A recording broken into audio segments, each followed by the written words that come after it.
আসসালামু আলাইকুম। ABC update নিউজে স্বাগত। শুরুতেই সংবাদ শিরোনাম, পরে বিস্তারিত। পুরোদমে ভারত পাকিস্তান যুদ্ধের মুখোমুখি, উত্তেজনা তুঙ্গে। মুহূর্তে আমাদের হাতে এসেছে আজকের সংবাদের সব থেকে গুরুত্বপূর্ণ বিশেষ খবরের গোপন খবর। শুরুতেই জানিয়ে দিচ্ছি, আরব সাগরে মুখোমুখি ভারত পাকিস্তান যুদ্ধজাহাজ, সাবমেরিন সহ বিশাল নৌবহর মোতায়েন। স্থল সীমান্তে সেনা মোতায়েনের পর এবার আরব সাগরে উত্তেজনা চরমে উঠেছে ভারত ও পাকিস্তানের মধ্যে। দুই দেশের নৌবাহিনী এখন একে অপরের মুখোমুখি অবস্থানে রয়েছে। নিজ নিজ জলসীমায় দুই দেশেরই নৌবাহিনী শুরু করেছে গোলাবর্ষণের মহড়া। এদিকে পাকিস্তানের নৌবাহিনীও সশস্ত্র নৌমহড়া শুরু করেছে। যুদ্ধজাহাজ, সাবমেরিন সহ বিভিন্ন সরঞ্জাম নিয়ে তারা অবস্থান নিয়েছে ভারতের সীমানার কাছাকাছি এলাকায়। পাশাপাশি পাকিস্তানের স্থল বাহিনীও শিয়ালকোট, নারওয়াল ও জাফরওয়াল সীমান্তে ট্যাঙ্ক, আর্টিলারি ও ইনফ্যান্ট্রি ইউনিট নিয়ে সম্পূর্ণ যুদ্ধ প্রস্তুতিতে নেমেছে। পেহেলগামী সন্ত্রাসী হামলার ঘটনার পর থেকেই দুই দেশের মধ্যে উত্তেজনা চূড়ান্ত পর্যায়ে পৌঁছেছে। সীমান্তে সেনা জমায়েত, আকাশে যুদ্ধ বিমানের টহল এবং আকাশ প্রতিরক্ষা ব্যবস্থার মোতায়েন, সব মিলিয়ে পরিস্থিতি একেবারে যুদ্ধের মুখোমুখি দাঁড়িয়ে আছে। আর এই অবস্থান থেকে যে কোনো ছোট ঘটনার মাধ্যমেই পরমাণু শক্তিধর দুই দেশের মধ্যে পূর্ণমাত্রার যুদ্ধ শুরু হয়ে যেতে পারে। এরপর জানিয়ে দিব আরো একটি চাঞ্চল্যকর খবর। সীমান্তে ভারতীয় 5 সেনাঘাঁটিতে ভয়াবহ হামলা চালিয়েছে পাকিস্তান। ধ্বংসের পথে ভারত, শেষ রক্ষা নাই মোদির। কঠিন বিপদে এবার ভারতীয় হিন্দুত্ববাদীরা, পালিয়েও রক্ষা পাবে না। এক একটাকে ধরে ধরে রামধুলাই দেবে পাক সেনাবাহিনী। এ নিয়ে জানিয়ে দেব বিস্তারিত সংবাদে। এরপর জানিয়ে দিব নতুন করে বিমান হামলা চালালো যুক্তরাষ্ট্র, অপ্রতিরোধ্য ইয়েমেন। আরো জানিয়ে দেব, অষ্টম রাতেও ভারত পাকিস্তানের সেনাদের মধ্যে ভয়াবহ গোলাগুলি। সর্বশেষ থাকছে পহেলগাঁওয়ে জঙ্গি হামলার নায়ক পাকিস্তানকে মোদির আগুনে হুঁশিয়ারি, এবার আসরে আমেরিকা। শুনছিলেন সংবাদ শিরোনাম, এখন বিস্তারিত। তবে তার আগে অনুরোধ থাকবে ভিডিওটিতে একটি লাইক এবং কমেন্টস করে জানিয়ে দিন আজকের এই ভিডিও সম্পর্কে আপনার মূল্যবান মতামত। আর অবশ্যই এই ভিডিওটি আপনার ফেসবুক, সোশ্যাল মিডিয়ায় শেয়ার দিয়ে ছড়িয়ে দিন।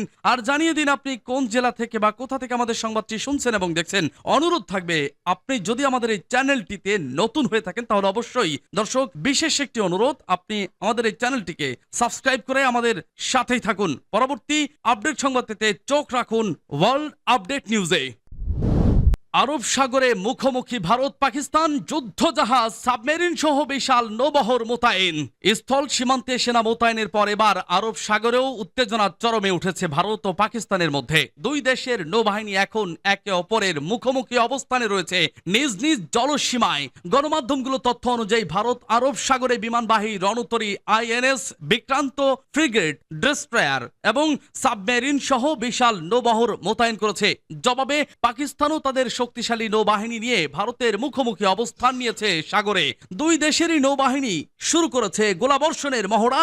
যদিও উভয় দেশ এই মহড়াকে রুটিন অনুশীলন বলেই দাবি করছে, বিশ্লেষকরা একে সম্ভাব্য যুদ্ধের প্রাক প্রস্তুতি হিসেবে দেখছেন। গুজরাট উপকূল থেকে মাত্র 85 নটিক্যাল মাইল দূরের ভারতের নৌবহর অবস্থান করছে বলে জানানো হয়েছে। এমনকি ভারত অ্যান্টি শিপ ক্রুজ মিসাইলের পরীক্ষাও শুরু করেছে। এদিকে পাকিস্তানের নৌবাহিনীও সশস্ত্র নৌমহড়া শুরু করেছে। যুদ্ধ জাহাজ, সাবমেরিন সহ বিভিন্ন সরঞ্জাম নিয়ে তারা অবস্থান নিয়েছে ভারতের সীমানার কাছাকাছি এলাকায়। পাশাপাশি পাকিস্তানের স্থল বাহিনীও শিয়ালকোট, নারওয়াল ও জাফরওয়াল সীমান্তে ট্যাঙ্ক, আর্টিলারি ও ইনফ্যান্ট্রি ইউনিট নিয়ে সম্পূর্ণ যুদ্ধ প্রস্তুতিতে নেমেছে। পেহেলগামে সন্ত্রাসী হামলার ঘটনার পর থেকেই দুই দেশের মধ্যে উত্তেজনা চূড়ান্ত পর্যায়ে পৌঁছেছে।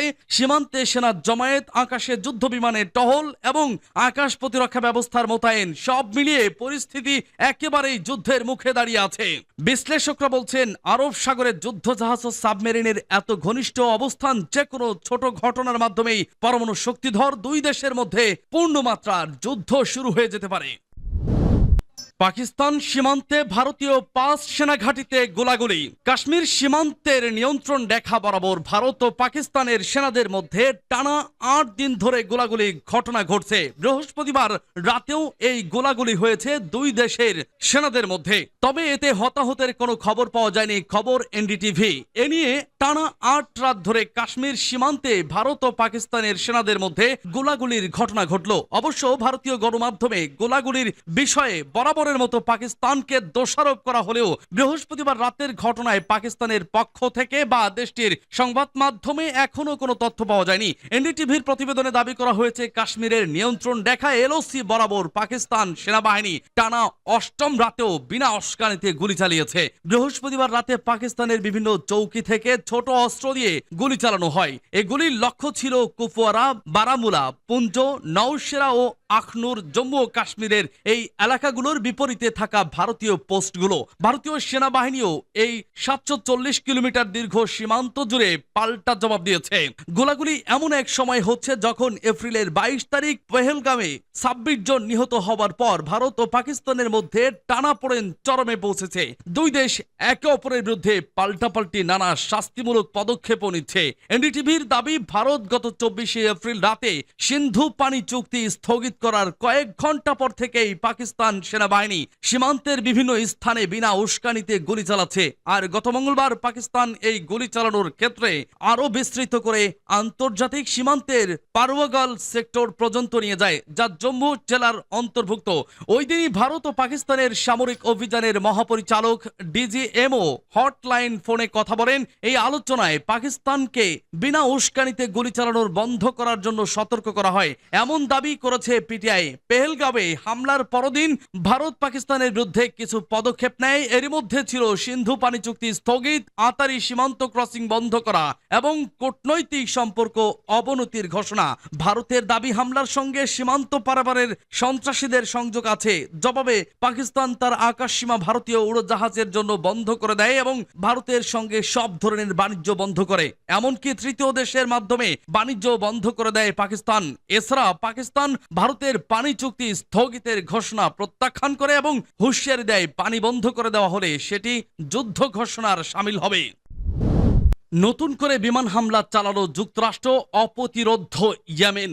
ইয়েমেনে নতুন করে বিমান হামলা চালিয়েছে যুক্তরাষ্ট্র। ইরান সমর্থিত হুতি গোষ্ঠীর লাল সালাম অঞ্চলে প্রভাব কমাতে এই অভিযান চালানো হচ্ছে বলে জানিয়েছে ওয়াশিংটন। বৃহস্পতিবার শাফাক নিউজ সূত্রে এ তথ্য জানা গেছে। হুতি গোষ্ঠীর নিজস্ব টিভি চ্যানেল আল মাশিরাত জানায়, ইয়েমেনের আল জাওয়া প্রদেশে 4টি স্থানে এ হামলা চালানো হয়। এখন পর্যন্ত কোনো প্রাণহানির খবর পাওয়া যায়নি।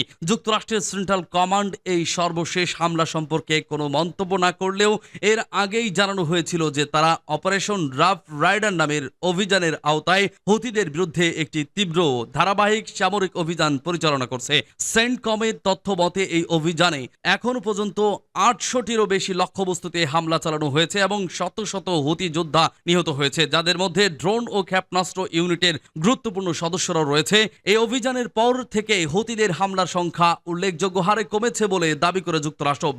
ব্যালিস্টিক ক্ষেপণাস্ত্র হামলা 69% এবং একমুখী ড্রোন হামলা 55% কমেছে বলে জানায় সেন্টকম। অন্যদিকে হুতিরা দাবি করছে 15 মার্চ থেকে এ পর্যন্ত যুক্তরাষ্ট্র ইয়েমেনে প্রায় 1000টি বিমান হামলা চালিয়েছে। এতে 217 জন বেসামরিক নাগরিক নিহত, 436 জন আহত হয়েছেন, যাদের বেশিরভাগই নারী ও শিশু। হুতি নেতা আব্দুল মালিক আল হুতি এক টেলিভিশন ভাষণে জানান, যুক্তরাষ্ট্রের দমনপীড়ন সত্ত্বেও তারা তাদের সামরিক অভিযান অব্যাহত রাখবে। তিনি বলেন, Red Sea, Bab el Mandeb, Gulf of Aden এবং আরব সাগরে ইসরায়েলি জাহাজ চলাচল পুরোপুরি বন্ধ করে দেওয়া হয়েছে। তিনি আরো বলেন, আমাদের অভিযান অধিকৃত ফিলিস্তিনের গভীরে চলবে। পাশাপাশি যুক্তরাষ্ট্রকে ব্যর্থ উল্লেখ করে জানান, তারা হুতিদের সামরিক কর্মকাণ্ড থামাতে পারেনি।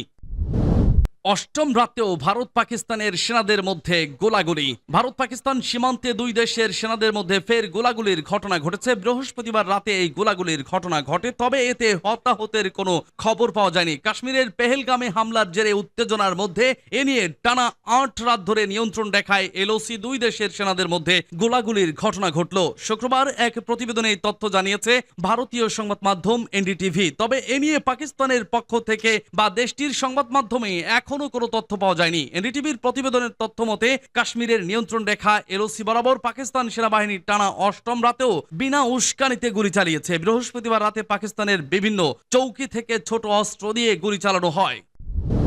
পহেলগাঁওয়ে জঙ্গি হামলার নায়ক পাকিস্তানকে মোদির আগুনে হুঁশিয়ারি, এবার আসরে আমেরিকা।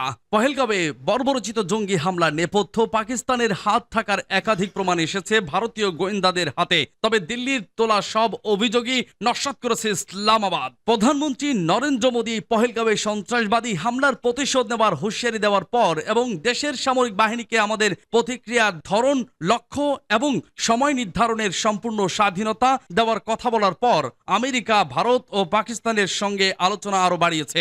দুই দেশকেই সংযম বজায় রাখতে অনুরোধ জানিয়েছে ডোনাল্ড ট্রাম্পের প্রশাসন।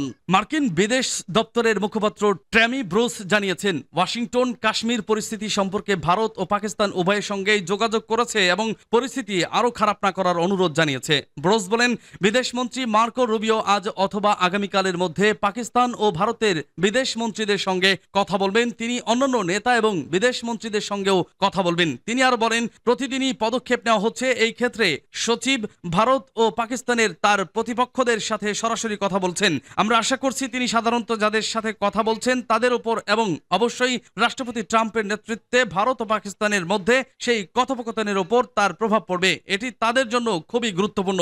পাকিস্তানের প্রতিরক্ষামন্ত্রী খাজা আসিফের তার দেশের সন্ত্রাসী সংযোগের স্বীকারোক্তি সম্পর্কে এক প্রশ্নের জবাবে ব্রুস বলেন, আমি এখানে আলোচনা করার জন্য সত্যিই প্রস্তুত। একমাত্র বিষয়টি হলো বিদেশমন্ত্রী উভয় দেশের বিদেশমন্ত্রীদের সাথে কথা বলতে যাচ্ছেন। আমরা ওই অঞ্চলের উন্নয়নের উপরও নজর রাখছি এবং আমরা একাধিক স্তরে বলতে চাই, ভারত ও পাকিস্তান সরকারের সাথে যোগাযোগ রাখছি, কেবল বিদেশ মন্ত্রকের পর্যায়ে নয় বরং একাধিক স্তরে। অবশ্যই আমরা সকল পক্ষকে একটি দায়িত্বশীল সমাধানের জন্য একসাথে কাজ করার জন্য উৎসাহিত করছি। বিশ্ব এটি দেখছে। তবে এই বিষয়ে আমার কাছে অতিরিক্ত কোনো